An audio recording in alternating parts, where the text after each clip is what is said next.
大家好，我是小颖。今天花2块钱买了一块南瓜，我们用它来做个好吃的。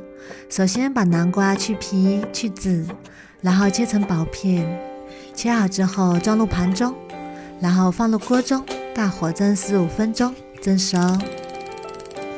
用筷子能轻松穿透，像这样就熟啦。然后把它取出来，先把南瓜汁倒出来，可以直接喝掉，很甜。然后把南瓜压成南瓜泥，像这样就可以啦。稍微放凉之后，少量多次加入普通面粉，搅拌成面絮状，然后下手揉成面团，揉成一个稍微偏柔软的面团，像这样就可以啦。然后盖上，醒面5分钟。再来准备一点配菜，准备一个青椒，切成细丝，切好之后装入盘中备用。准备半个洋葱，切成细丝，切好之后装入碗中备用。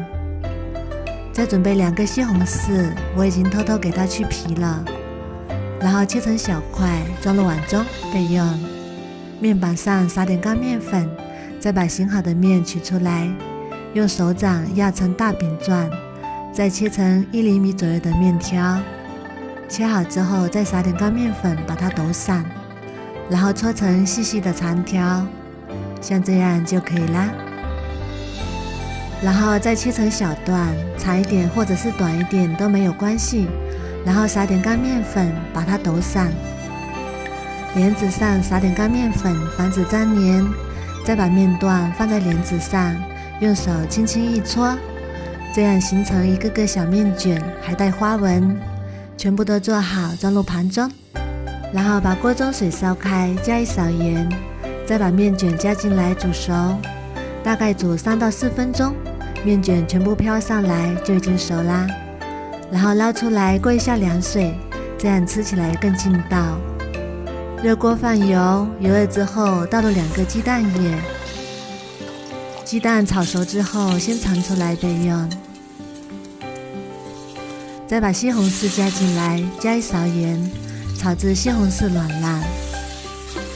西红柿软烂之后，再把洋葱和青椒也加进来翻炒，炒出洋葱的香味。再加入生抽、蚝油、1点老抽提色，一点点白糖，翻炒均匀。翻炒均匀之后，再把面卷加进来，然后翻炒均匀。哇，真的是太香了！爽滑的面卷裹着浓浓的酱汁，喜欢吃辣的还可以加点辣椒油，然后把鸡蛋加进来翻炒均匀，